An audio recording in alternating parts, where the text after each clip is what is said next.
अस्सलामु अलैकुम वरहमतुल्लाहि वबरकातुहू। सवाल व जवाब की जो महफिल कायम की गई थी और ये कहा गया था कि इंशाअल्लाह हर हफ्ते सवालात व जवाबात की महफिल कायम होगी। जो दो तीन सवालात आए हैं उसके जवाबात के लिए मैं हाजिर हूँ। जैसा कि सवाल एक ये किया गया कि चैन वाली घड़ी या सोने की तरह या सोने के जैसे कलर वाली घड़ी पहनकर नमाज पढ़ना कैसा नमाज होगी या नहीं। देखिए, चैन मसला अलग है, सोने का मसला अलग है। सोना तो मर्द के लिए हराम है, लिहाजा सोने की चैन वगैरह पहन के तो नमाज नहीं होगी क्योंकि वो हराम है। रहा सवाल वो चैन जो घड़ियों में मुरवजा चलती है, चाहे वो स्टील की हो या और किसी धातु की चैन जो वगैरह जो घड़ी में पहनी जाती है, तो उस चैन के बारे में उलमाए किराम का पहले यही था कि वो ज़ेवर में शामिल है और इसलिए उलमाए किराम ने उसके बारे में नाजायज़ और हराम का फतवा दिया और ये बताया कि इसको पहनकर अगर आप नमाज पढ़ेंगे तो नमाज वाजिबुल इआदा होगी, उसको लौटाना पड़ेगा। क्योंकि कोई भी मेटल ज़ेवर की शक्ल में भी हो वो मर्द के लिए हराम है।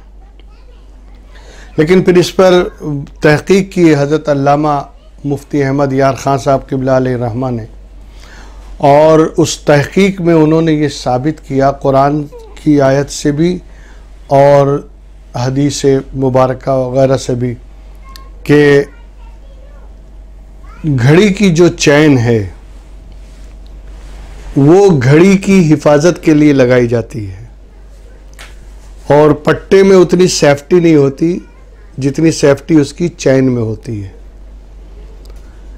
और अगर आप उसको मेटल की वजह से अगर कहते हैं मेटल की वजह से नाजायज़ और हराम है, तो घड़ी जो घड़ी है, घड़ी में आजू बाजू मेटल लगा हुआ है तो वो तो आप पहने हुए हैं, चाहे पट्टे की शक्ल में हो, लेकिन वो ऊपर से तो मेटल लगा हुआ है। जैसे चश्मा है, चश्मा जो है वो ज़रूरत के लिए आदमी पहनता है, दूर और करीब का नंबर हो तो चश्मा लगाया जाता है, लेकिन चश्मा उसमें सिर्फ आईना जो है वो काम का है, बाकी आजू बाजू जो मेटल लगा हुआ है और इसको पहन के हम नमाज पढ़ते हैं तो फिर नमाज कैसे हो जाएगी।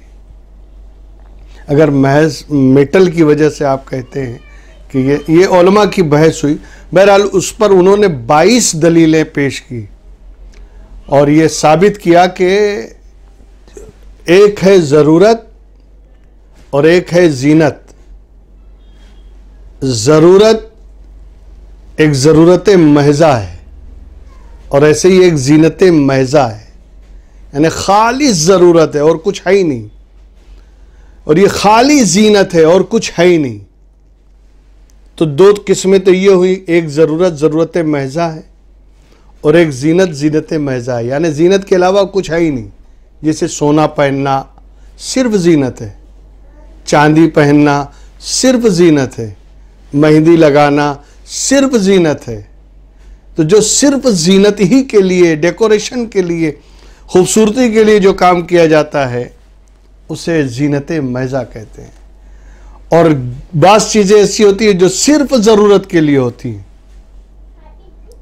उसमें कोई डिज़ाइन, कोई खूबसूरती कुछ नहीं होता, बस सिर्फ ज़रूरत के लिए हमने उसको इस्तेमाल किया।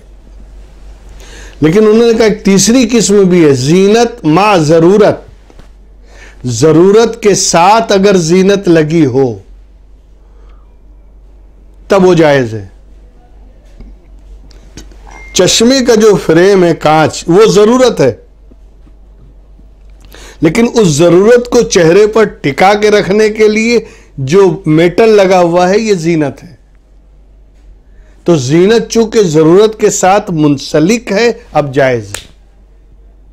वही मसला यहां होगा, घड़ी ज़रूरत है और घड़ी के साथ उसकी सेफ्टी के लिए अगर चैन पट्टे से ज़्यादा महफूज रहती है तो वो जीनत मा ज़रूरत के ज़ुमरे में आती है। और इसके लिए चूँकि जीनत के साथ, मिसाल आप कुर्ता पहनते हैं ना, कुर्ता तो ज़रूरत है, बदन को छुपाना है, लेकिन कुर्ते पे जो बेल बूटे डिज़ाइन लगाते हैं या जो डिज़ाइन बनाई जाती है और क्या बोलते हैं उसको, जो बनाया जाता है शो शाह के लिए डिज़ाइन वगैरह, वो क्या है? वो तो जीनत है। लेकिन चूंकि जीनत ज़रूरत के साथ टच है, जायज़। ये दलील उन्होंने अक़ली तौर पर दी और नकली तौर पर भी बहुत सारी दलीलें उन्होंने पेश की। और उन्होंने कहा कि कुरान करीम में अल्लाह ने हुक्म दिया है, ज़य्यनू इंद कुल्ल मस्जिद, मस्जिद जाओ तो जीनत करके जाओ, बंद संवर के जाओ।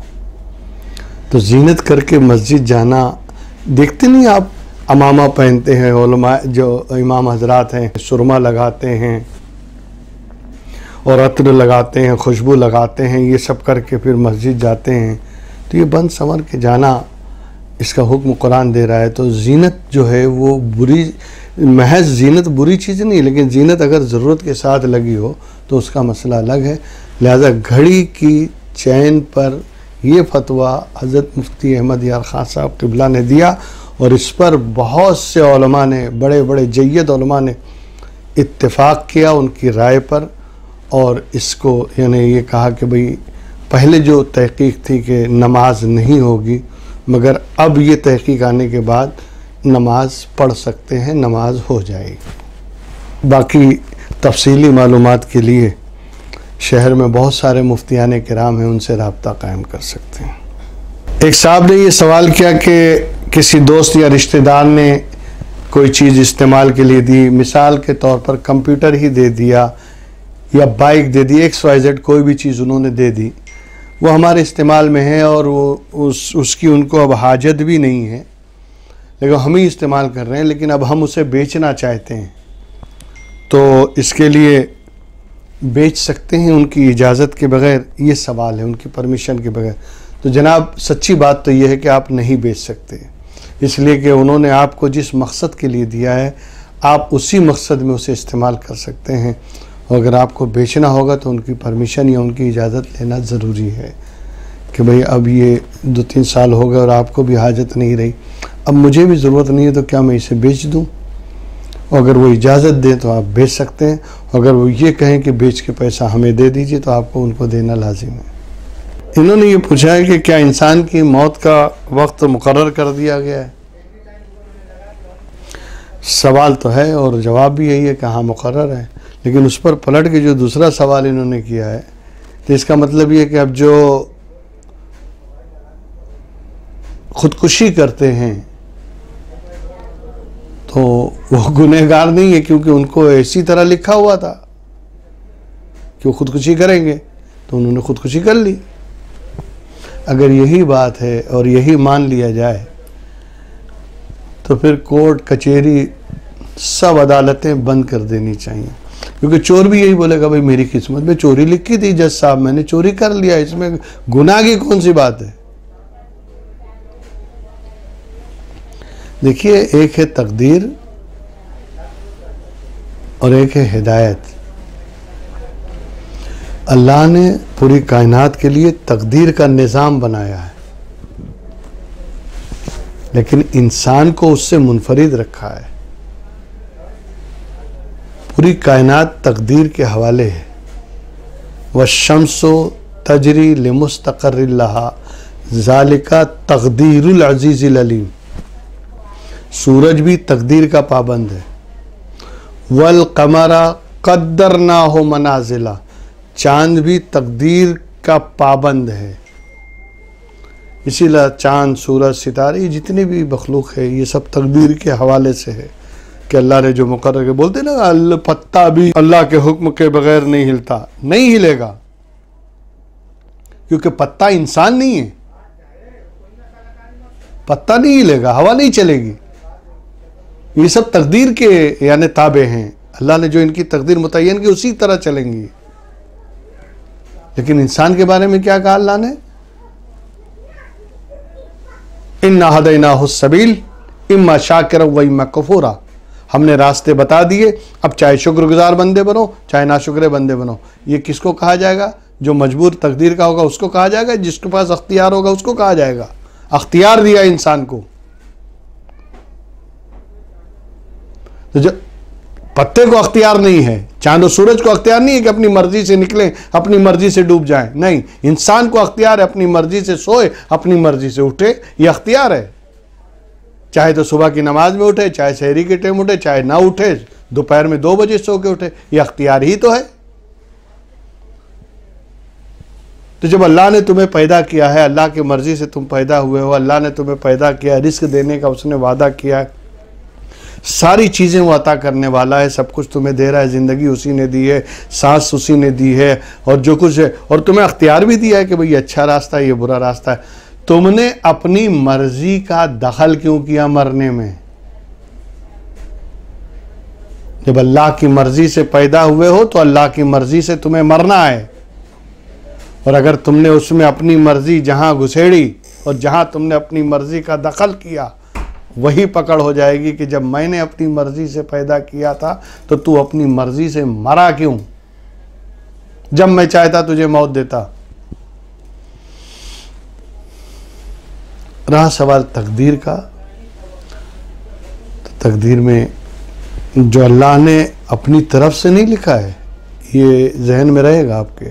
अल्लाह ने जब रूह को पैदा किया तो उस रूह क्या करने वाली थी दुनिया में जाने के बाद, वो अल्लाह ने अपने इल्म से जान लिया और उसी को मुक़द्दर फरमा दिया।